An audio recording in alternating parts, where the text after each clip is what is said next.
Buenos días a todos, todas. Bueno, primero quiero agradecerles la invitación y agradecer también a todas las familias y pues amigos que ahora tengo, que son ustedes, con los que he podido intercambiar experiencias, conocer aquí un poco de este país y pues me han recibido muy bien, se los agradezco mucho. He estado muy contento y he comido muy bien, ya subí un poco de peso. Y bueno, pues eh, ah, me acerco yo. Ahí está. Bueno, yo vengo de México, como hemos ido platicando, también para quien nos estamos conociendo. Yo vengo de una ciudad mediana que se llama Tehuacán, que está al sur del estado de Puebla, en el centro de México. Y bueno, yo lo que he hecho durante ya varios años ha sido defender y acompañar a los trabajadores de las maquiladoras en Tehuacán. Me gustaría explicarles primero así muy rápidamente que una maquiladora es un taller de explotación. Eso es lo que es. En el régimen de la cuestión fiscal, como Javier platicaba antes, pues es una industria que ensambla, se dedica a ensamblar pantalones, electrónica, iPads, vaqueros. En este caso, en mi ciudad, se ensamblan miles de pantalones, vaqueros, de otro tipo de indumentaria, desde finales de los 60, pero se globalizó con el Tratado de Libre Comercio que se firmó a inicios de los 90 entre México, Canadá y Estados Unidos. Eso porque la ciudad ya tenía 30 años de experiencia con infraestructura, como una ciudad de los vaqueros, una ciudad que se dedica a fabricar ropa por toneladas y que con el Tratado de Libre Comercio pues aterrizaron todas las marcas como Dockers, La Levi's, Calvin Klein, Gap, Polo Ralph Lauren, Guess, Tommy Hilfiger y las que se les ocurra han pasado por ahí, sobre todo de la industria de la moda y sobre todo del textil. Se llama mezclilla, que son los tejanos que les dicen por acá. Y bueno, esta industria se caracteriza por ser una industria que explota. Antes la maquila, de acuerdo a la ley, es una empresa que sin encadenar cadenas productivas locales, solamente ensambla, o sea, cose los pantalones, los deslava, les da terminados de moda, se empacan y se regresan para que se vendan en Los Ángeles, en San Francisco, en Nueva York, en Toronto, etcétera, en el norte. Pero ahora que tenemos una baja, porque como también explicó Javier, bueno, pues muchas de las marcas han ido a Pakistán, a Bangladesh, han ido a China muchísimo, sigue continuando, pero también hay una reconversión actualmente con mucha ropa mexicana y que ya no hay diferencia. Es lo mismo hacer una ropa mexicana que hacer una ropa para el mercado global. Significa explotación, que pues significa trabajar 14 horas, 12 horas diarias, sin descanso, con una hora para comer, trabajar los domingos también, trabajo infantil, acoso a las mujeres, acoso sexual, acoso laboral, despidos injustificados, maltrato, porque aparte de trabajar mucho, la gente es maltratada, la gente es humillada. No es un trabajo digno, es un trabajo donde a la gente le avientan la prenda en la cara, no les dan los tickets para salir si no han acabado la producción, la gente produce muchos pasos monótonos, siempre está sentado como la trabajadora que se ve, haciendo el mismo proceso, el mismo paso durante horas, durante años. Gente que trabaja 30 años, 40 años y sus pulmones los ha dejado ahí, ha dejado su vida. Hay gente que viene de otras ciudades, bueno, que va a Tehuacán y cuando ha estado en un proceso laboral, le decimos es que vamos a tener una reunión en el parque de tal colonia. Dice, ¿cómo llego ahí? Digo, pero pues usted, ¿cuándo vino? Pues tengo 30 años, pero no conozco Tehuacán. Mi vida ha sido de la maquila a mi casa y de mi casa a la maquila toda la vida. O sea, es decir, no tienen vida. La gente está esclavizada en estas maquiladoras porque hay una necesidad enorme de trabajo y esto, bueno, en una sociedad, en un campo que se ha empobrecido, las multinacionales lo saben que con el Tratado de Libre Comercio, las marcas estas de la moda, pues bueno, tenían sindicatos en Estados Unidos que los presionaban, había un escrutinio público, los medios, y además pagaban en dólares. Entonces se abre la frontera y dicen, pues vámonos al sur, ¿no? ¿Y qué les dice el gobierno de México? Pues vénganse, ¿no? Acá los sindicatos están controlados, nadie les va a hacer ninguna huelga. Lo que le encanta decir al gobierno mexicano, tenemos paz y estabilidad laboral. O sea, significa que aquí los sindicatos están pagados, están subvencionados, no van a pagar impuestos durante 10 años, se les va a dotar de infraestructura, van a tener el agua directo a sus lavanderías para lavar sus pantalones. Y bueno, pues empezaron a ir. Se fueron y eso se volvió, digamos que entre 1995 y el 2000, Tehuacán se conocía como la capital mundial de los jeans. Tenía más producción que en otros países y se producía todo. La ciudad no dormía. Tú ibas a cualquier colonia y estaban las máquinas costurando miles de pantalones. Y había un espejismo, los salarios habían subido, si no te gustaba esta fábrica, pues te ibas a otra o te ibas a la de allá. Entonces la gente igual eso afectaba porque no agarraba antigüedad. Pero pues el espejismo tardó muy poco. En el 2001 vienen los atentados de las Torres Gemelas y ¡prum! El milagro maquilador se empieza a hacer añicos. Y sale lo que era la realidad, lo que en todo el mundo se conocía. La maquila es una empresa diseñada para explotar. La maquila en México empezó en 1964 como un programa para paliar el desempleo y bueno, se hizo el programa Bracero años antes, con la Segunda Guerra Mundial, pues Estados Unidos estaba ocupado en ese tiempo de elegirse ya como el gendarme del mundo y en la Guerra Mundial, entonces no tenía trabajadores. Y entonces dijeron a los mexicanos, a los campesinos, vénganse a trabajar, ¿no? Se abrieron las fronteras, la gente fue a California y se acaba la guerra, pues regresan y dicen ya, los mexicanos pues como que a su tierra, ¿no? Pero los mexicanos dicen, bueno, aquí ganamos un poco más, no nos queremos ir a Oaxaca, ni a Aguascalientes, ni a Tlaxcala, ni a Puebla, y se empiezan a quedar en la frontera. El gobierno crea el programa de industrialización de la frontera y pone maquilas del lado mexicano, sobre toda la frontera, que la frontera mexicana con Estados Unidos es de mar a mar, del Pacífico al Atlántico. Entonces, pone todas estas maquiladoras y en ese tiempo dice el gobierno, es un mal necesario, no va a ser mucho, ¿no? Se suponía que iban a estar a un tiempo, mientras la economía mexicana salía a flote, pero bueno, empezaron en los 80s los gobiernos neoliberales en México, que ya eran todos los hijos de los caciques priistas, y ya estaban estudiados en Yale, en Harvard, eran tecnócratas, que son tecnócratas como el que ahora gobierna en México, que es Peña Nieto. Ha regresado el PRI, nuevamente el partido más corrupto en México, y ellos ya empezaron con las políticas de flexibilización y de adelgazar el Estado, empezar a aplicar el neoliberalismo en la política económica mexicana, de manera tal que en los 70s, 80s las maquilas ya pudieron rebasar la prohibición que tenían de cientos kilómetros y empezaron a hacer su marcha al sur.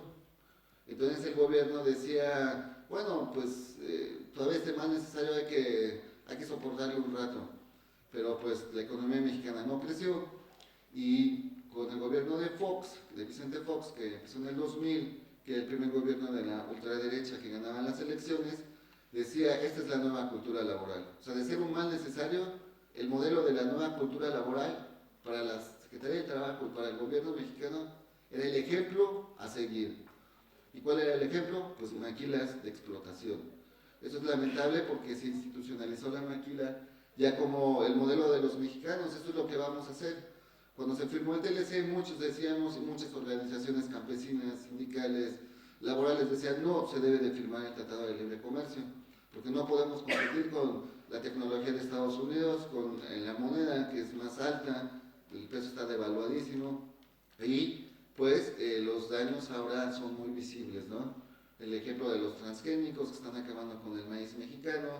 Se abrieron las fronteras y nos volvimos un país maquilador. Los salarios son muy bajos, ahora son mucho más bajos que antes. La gente puede ganar en una maquiladora entre 750 pesos y 1,500 pesos, o sea, $150 a la semana, más o menos, 75, dependiendo.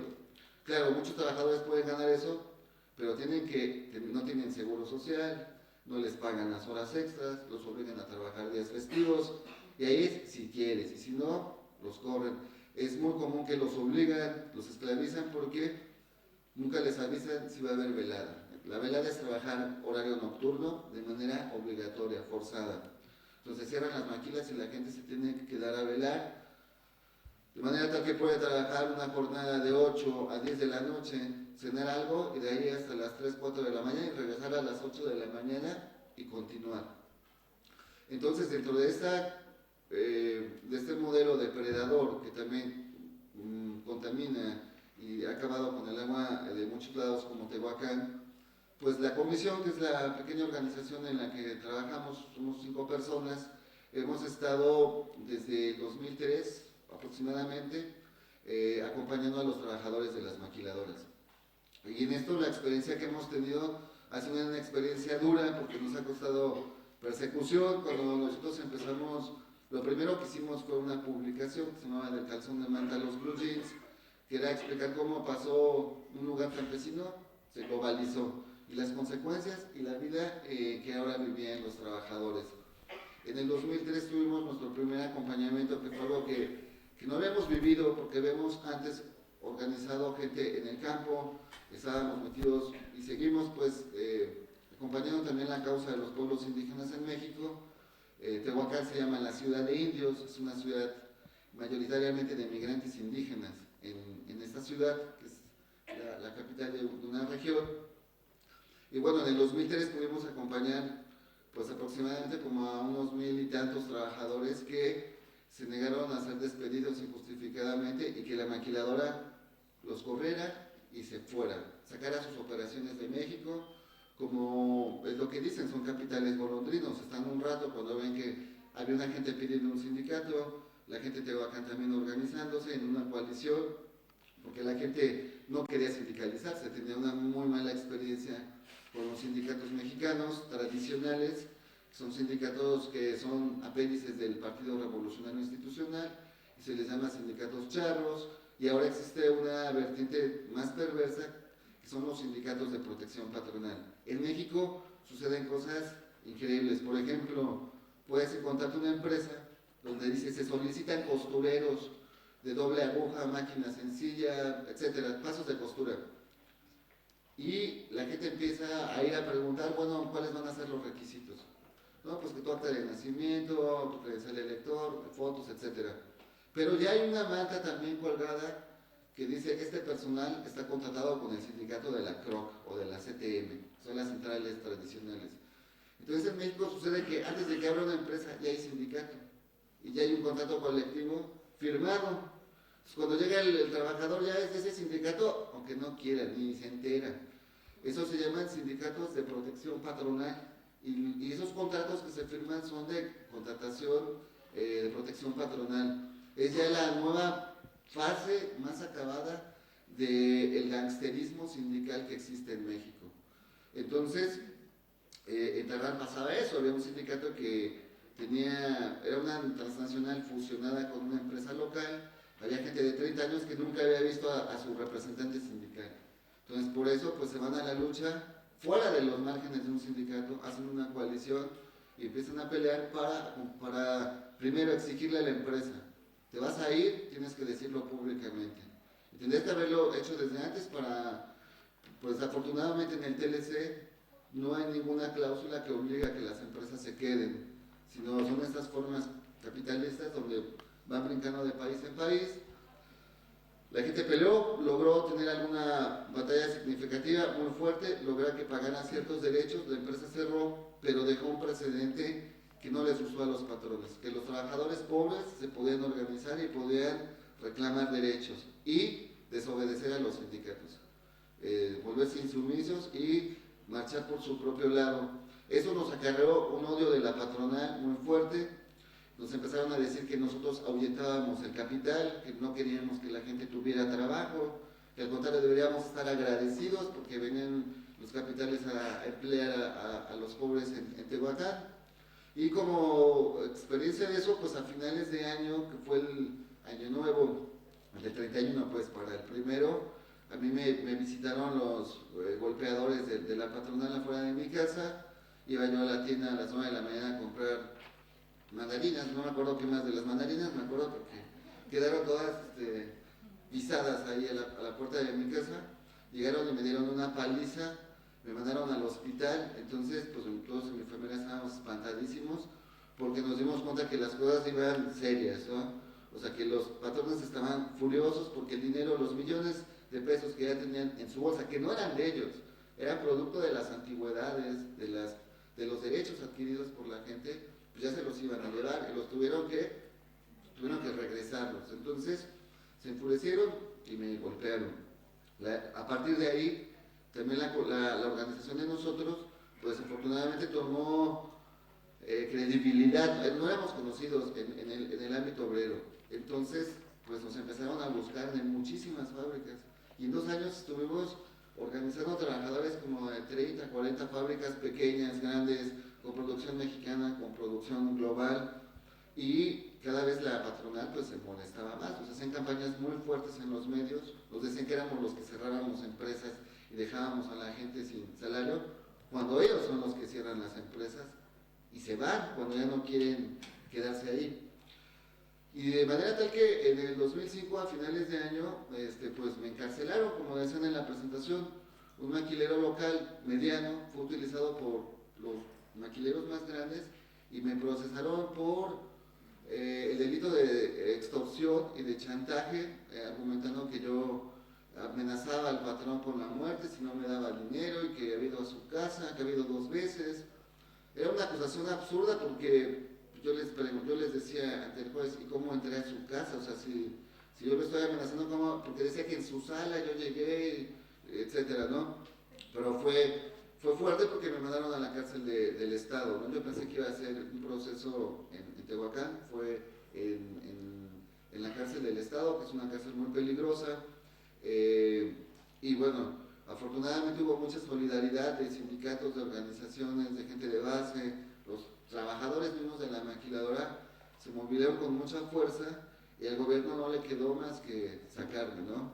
Igual de la cárcel, así como me metieron ilegalmente, me sacaron con los guardias de seguridad porque no me dejaron el derecho de probar que todo lo que estaban diciendo era una mentira. Había sido un acuerdo de la patronal con el gobernador de Puebla, que días antes había encarcelado a la periodista Lidia Cacho porque había publicado un libro que se llama Los demonios del Edén, donde demostraba que uno de los maquileros más importantes que estaba en Tehuacán, que se llama Kamel Nasif Borge, conocido ya como el rey de la mezclilla, que es un zar con mucho dinero que apuesta millones en Las Vegas, tiene aviones, es multimillonario, estaba involucrado en una red de pederastia. Entonces, sale este libro, se enoja y encarcelan a este periodista. Un caso así que sonadísimo en México, también fuera del país, y luego me encarcelan. Entonces el gobierno de Puebla es su primer año y empieza con una política represora muy fuerte. De hecho, actualmente en Puebla hay 3 presos políticos porque se están oponiendo a los megaproyectos, activistas y campesinos que están organizándose para que no los despojen de sus tierras para proyectos de infraestructura urbana. Entonces, bueno, otra experiencia también muy importante que englobaría todo lo que pasa en el mundo del trabajo con un ejemplo que es el ejemplo de Vaqueros Navarra. En 2007 los trabajadores sabían que no les iban a dar su reparto de utilidad, que es un pago anual sobre las ganancias de la empresa. El 10% obliga a que el patrón no tenga que repartir. Es un derecho que existe ahí. La empresa estaba preparando no pagarles, pero los trabajadores se organizan, hacen una huelga sin permiso, porque en México también pasa algo terrible, tienes que hacer una huelga pidiéndole permiso al gobierno mexicano. Entonces los trabajadores se adelantan, hacen una huelga en mayo muy fuerte, o sea, los agredieron, hubo confrontación, los trabajadores no se dejaron, estaban ya muy cansados de sufrir vejaciones, sobre todo del gerente, que es un personaje siniestro en Tehuacán. La gente le tenía mucho miedo, se llamaba José Luis Balanza. Entonces manda golpeadores, la gente no se deja y logra que la Secretaría de Administración, o sea, la de los impuestos, le entregue al sindicato, pero el sindicato era vendido, se lo arrebatan, la declaración de impuestos de la empresa. Eso era inédito. que los pobres tuvieran la contabilidad de la empresa, es decir, ¿saben qué? Nos están robando. La Secretaría de Hacienda decía, no, estaba vendida, decía, pero pues, les van a dar un poquito, miren, su patrón está en quiebra, ¿no? Entiéndanlo. Los trabajadores no se lo creen porque ese mismo año la empresa compró máquinas robotizadas donde fueron desplazados por cada máquina como 8 trabajadores fuera. Y son máquinas que cuestan como $1,000,000, entonces la gente decía, no, no es cierto que no haya ganancias. O sea, el patrón tiene una Hummer, se fueron de viaje, no, eso no es posible. Logran poner una queja para que el gobierno haga una auditoría sobre los números de la empresa. Entonces la empresa pues está asombrada que los trabajadores puedan hacer eso y empiezan a presionar, lo que decía Javier, las empresas tienen sus códigos de conducta que son para decir que son muy buenos, que se comprometen, que su contratista va a respetar la ley laboral y los trabajadores logran comunicarse con la Levi's, con Gap, con todas las marcas y le dicen, tu contratista no está cumpliendo lo que tú le obligas a cumplir. La empresa en represalia reparte una miseria, 100 pesos, 30 pesos de utilidad, con lo cual hace un error, porque los que no estaban decididos se deciden a unirse a la coalición independiente de trabajadores de Vaqueros Navarra, y cuando vemos que son la mayoría, decimos, bueno, pues ¿por qué no vamos a pelear el contrato colectivo de trabajo? Es una oportunidad porque hay muchos trabajadores inconformes y hacemos una alianza con un sindicato del Frente Auténtico del Trabajo que se llama 19 de septiembre, es un sindicato de la maquila, y demandan a la empresa y le demandan al gobierno mexicano el derecho a votar para escoger el sindicato que ellos quieren. En México, en la televisión todo el tiempo te dicen que saques tu credencial elector y que la credencial elector es la llave de la democracia y casi te obligan a votar por los partidos que existen, pero es un tabú que tú puedas escoger a tu sindicato. Eso no, o sea, eso es algo que no lo permiten. Los trabajadores se meten la demanda y entonces aparecen varios sindicatos corruptos a decir, no, pues los trabajadores también están conmigo. Se hará una campaña internacional también por el derecho a la libertad sindical, a la libertad de asociación sindical, pidiendo una elección. En ese tiempo, ahora ya cambió, los recuentos, las elecciones sindicales eran a mano alzada. Entonces imagínense, llega el funcionario laboral y dice, a ver, ¿cuántos están con el rojo? Hay muchos, estos ganan, ¿no? Y además, recuentos donde tú decides enfrente de tu empleador, enfrente de tu patrón. Entonces, pues nadie quiere, y siempre hay la amenaza, el que vote en contra de mí, pues va a ir para afuera, ¿no? Lo mismo que decía Javier, cuando llegan las auditorías, la gente ya sabe que tal marca o cual va a llegar el jueves. Entonces, ¿qué vas a decir? ¿Te tratan bien? Sí. ¿Estás a gusto? Sí. ¿Te pagan lo justo? Sí. Ese día hay equipo de seguridad industrial, hay rollo higiénico en el baño, hay tapones auditivos para los que operan máquinas que hacen mucho ruido, hay lentes para los que trabajan con metales, todo. Al otro día se va la marca y venga de regreso todo al armario, ¿no? Entonces lo mismo pasa. El gobierno mexicano sabe que hay una cuestión muy importante que tiene que dar el derecho, pero no quiere, mete muchas dilaciones. En México el derecho laboral, el derecho procesal del trabajo es terrible. Te puedes tardar en un juicio por reinstalación o porque te liquiden 4, 5 años, 7 años.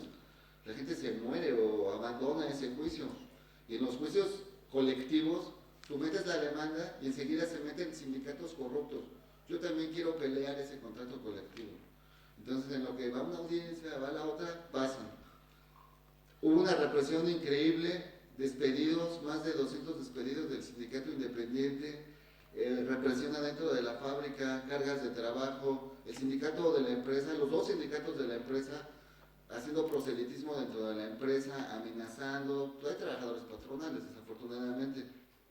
La empresa amenazando, y se resumía todo en un dicho: esos indios no saben lo que quieren, así decía el patrón, y si me ganan, yo cierro la empresa. Entonces, cuando vimos que nos estaban dando una paliza, que estaban despidiendo a la gente, decidimos, bueno, todos digan al patrón que están con él, ¿no? Si te dan una playera de la Crom, te la pones.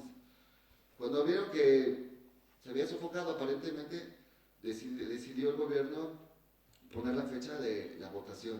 Entonces era increíble, en Tehuacán nunca el trabajador de la maquila, la trabajadora, la costurera, se le había permitido votar.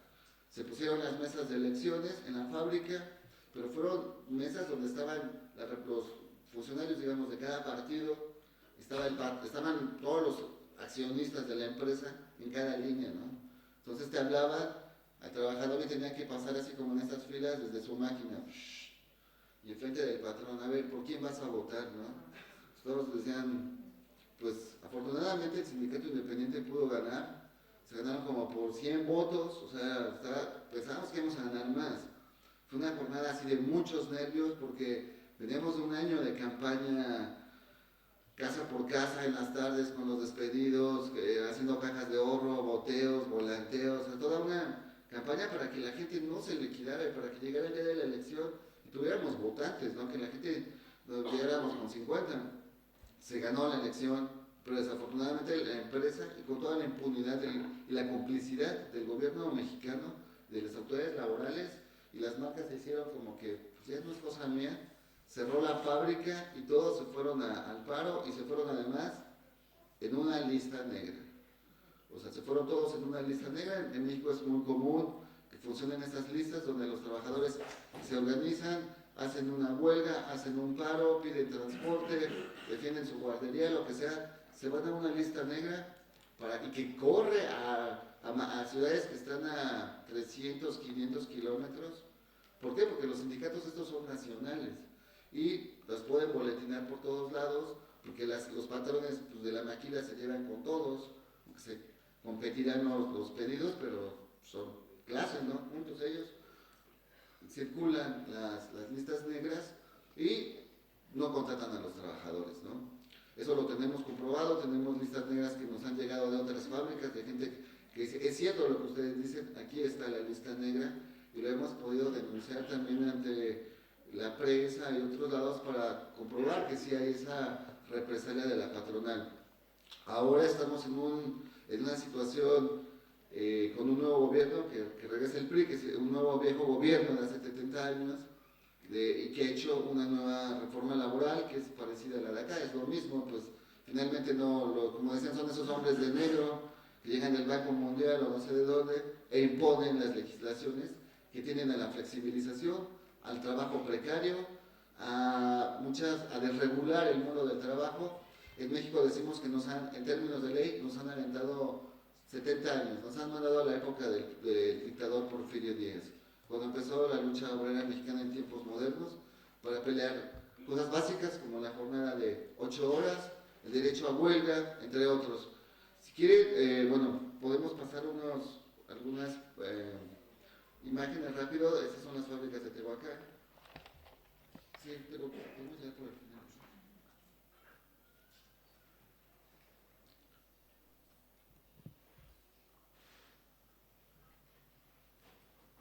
Pues como verán, muchas mujeres jóvenes, muchos rostros indígenas que están en las maquiladoras.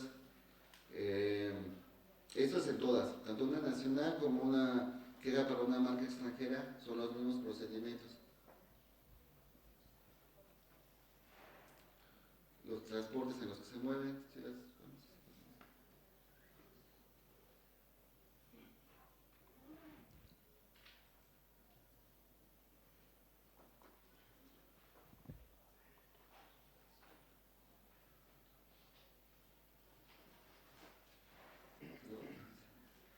Y bueno, pues el asunto de la maquiladora en la costura no es muy diferente de lo de la electrónica. O sea, la gente que trabaja en electrónica, ensamblando iPads, celulares, gana tan poco como gana un trabajador de la maquila. Pues por ahí. Sí. Bueno, es algunas imágenes de los periódicos locales donde se demuestra, hay cuenta de cierres, de la poca afiliación del Seguro Social, la gente casi no tiene afiliación al Seguro Social. Bueno, pues ahí también hay los accidentes laborales, ¿no? Explota una lavadora y quema a los obreros, eso es muy común. Los riesgos de trabajo, donde mueren obreros, pierden los dedos y no les dan las indemnizaciones correspondientes. Sí, sí, sí. Un poco más.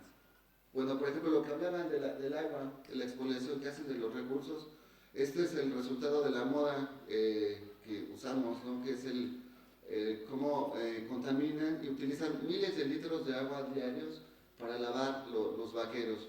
Cuando preguntaban qué hacer, pues bueno, una de las cosas que están haciendo ahora en el mundo es buscar que las empresas, que estas marcas, porque bueno, un pantalón en sí no es malo, sino cómo se vende la moda y cómo hace que los trabajadores sean explotados y cómo en lugares como el de nosotros se contamina el agua, va todo a los campos de cultivo y eso nos los comemos. Hay una investigación de Greenpeace que aunque esta agua sea tratada en plantas residuales de trata de aguas, hay elementos que producen cáncer que no se quitan. El agua vuelve a quedar así translúcida, pero esos químicos quedan ahí. Yo creo que una de las cosas que se pueden apuntar es hacer campaña, hacer presión para que las marcas dejen de utilizar estos químicos y la industria de la moda pueda cambiar de manera que no contaminen y no exploten a los trabajadores. ¿Sí? Bueno, aquí el tema, bueno, pues le da otra. Aquí hay un propio reconocimiento de los patrones aquí en la jornada, que sea trabajo infantil en la maquila local. Como se llama, el trabajo infantil, pero pues es explotación. ¿Sí le da la otra? Bueno, pues ahí están los niños de la maquiladora en Tehuacán. La maquila de menores, sobre todo, bueno, donde hay trabajo infantil o trabajo esclavizado de los niños, sobre todo se dan maquilas que están en la periferia, pero también en maquilas establecidas. Durante un tiempo no hubo porque las marcas se cuidaban de no tener contratistas que tuvieran niños, porque afectaba su imagen, no porque les interesara. Pero en las maquilas ahora, nacionales y en talleres así chicos, se pueden encontrar a muchos niños que están trabajando, que trabajan lo mismo que un adulto, que trabajan jornadas nocturnas, que trabajan 16 horas y le pagan la mitad. Y cuando llega el Instituto Mexicano del Seguro Social, cuando llega el gobierno, los suben a la azotea, los meten en camiones, los esconden en el baño o les dan el día libre. El otro día continúan trabajando. Pues yo creo que... Bueno, aquí es un poco, se le van dando hacia a las imágenes, los cierres, también, bueno, aquí vienen algunas imágenes de las manifestaciones, de cuando los trabajadores han tomado la calle, han salido a pelear por sus derechos. Ahí es en la Cámara del Vestido, fueron directamente a donde está la Cámara Patronal a exigir que no más explotación en las maquilas. Una demanda no solo de Tehuacán, sino de todo México, no más sindicatos vendidos.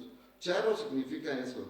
Es la imagen del charro mexicano ese con su sombrerote, pero significa porque el primer sindicato que se vendió, el líder iba vestido de charro, en el movimiento de los ferrocarrileros hace más de 50 años. De ahí pues se les quedó que son líderes charros. También la vista de los zapatistas a los trabajadores de la maquila. ¿Sí le va pasando? Lo que les comentaba de Tarrant, aquí vienen algunas fotos de la movilización que hubo hace 10 años, esto fue en el 2003, 11 años. Ahí fue una de las primeras marchas cuando los trabajadores, como dicen ahí, dice unió, porque ellos no querían hacerse un sindicato. Después se hizo una coalición y esa fue la primera o segunda marcha que hicieron los trabajadores de Tarrant con mucho miedo. Fue la primera vez que rompen el miedo y pueden salir a las calles fuera del control de los sindicatos y fuera de la amenaza de los patrones. Sabía que los iban a correr, pero a veces hay cosas más importantes que recibir una liquidación o una reinstalación, sino es la dignidad, ¿no? Pelear eso. Y bueno, es cuando cierra la empresa, esa empresa es la del gángster este que les decía, es la maquiladora de Kamel Nasif. Bueno, pues ahí son algunas imágenes de esta lucha. Esta empresa despidió en total a 19,000 trabajadores que estaban en plantas de Puebla, de Tlaxcala y de Tehuacán. ¿Si le sigue un poco? Aquí nada más viene alguna de las cosas que ya les comenté. Esta es una nota de del 2003 cuando me golpearon. Estas son imágenes cuando estuve ahí en la cárcel de Puebla, cuando me dieron el auto de formal prisión, y también vienen unas imágenes adelante de... Esa vez había una manifestación de los trabajadores cuando se decidía si con las pruebas que yo presentaba podría alcanzar la libertad o me daban el auto de formal prisión. Yo estaba adentro, obviamente esto no lo vi, sino después, pero la gente me decía, teníamos muchas esperanzas porque presentábamos un video, testimonios de que tú estabas a 40 kilómetros, y había un mitin afuera silencioso demandando la libertad tuya. Dice, pero cuando llegaron los antimotines afuera de la cárcel y empezaron a rodear, dijimos, no, pues no va a salir, ¿no? Esto ya es una mala señal de que se va a quedar, porque ese es un gran problema en México, que el sistema penal es un sistema donde el que sale a la cárcel es el que tiene dinero, ¿no? Los jueces son corruptísimos, la justicia es lenta, las leyes son malas, entonces me decía la gente ahí, presos, me decían, pues si tú eres preso político, pues prepárate, porque te puedes quedar 1 año o 2, como te puedes quedar 10 años, ¿no? Aquí eso va a depender de la voluntad política, de la presión, pero no de la ley. Bueno, esos trabajadores de un pueblo que se llama Antepeji, es un pueblo indígena, son los trabajadores de Lucio Gil, por cierto, son los trabajadores del patrón que firmó la demanda para encarcelarme, y estaban haciendo muchas manifestaciones. Ese paño que llevan en la boca es el cubrebocas, porque no les dan seguridad industrial buena para que no inhalen los tóxicos, la pelusa. Entonces se ponen los cubrebocas para salir a la calle, y eso ante todo el mundo identifica que son maquileros, que son obreros de la maquila. Es una forma en que ponerse el cubrebocas, y que habían hecho una marcha silenciosa también donde se cubrieron el rostro con lo que utilizan todos los días para coser, que finalmente no les sirve porque toda la pelusa la inhalan. Sí. Bueno, pues ahí es una carta de los patrones donde le daban gracias al gobernador de Puebla por encarcelarme, y donde se demostraba que era algo absolutamente... y aquí fue cuando yo salí y me comí una torta. Y estaba contento por haber salido. Lo primero que esto fue afuera de la cárcel. Bueno, la verdad es que ahí la comida pues muy mala. Entonces al salir pues, tuve un puesto de semitas ahí en Puebla. Y bueno, empezamos otra parte ahí de la lucha, que fue contra el gobernador y que parara las persecuciones que había. Como les digo, ahorita en Puebla, el gobernador, que ahora es del PAN, está persiguiendo también activistas sociales. Pues solamente ahí dice, los trabajadores de la mezquilla luchan por un sindicato democrático. Esa es la lucha. Después podemos pues pasar las fotos para que suban a la página, las puedan ver todas porque son muchas, pero bueno, eso es un poco de la experiencia que yo les puedo contar de lo que hacemos en México en el tema en el mundo del trabajo y en el mundo de la maquila en específico. Muy bien.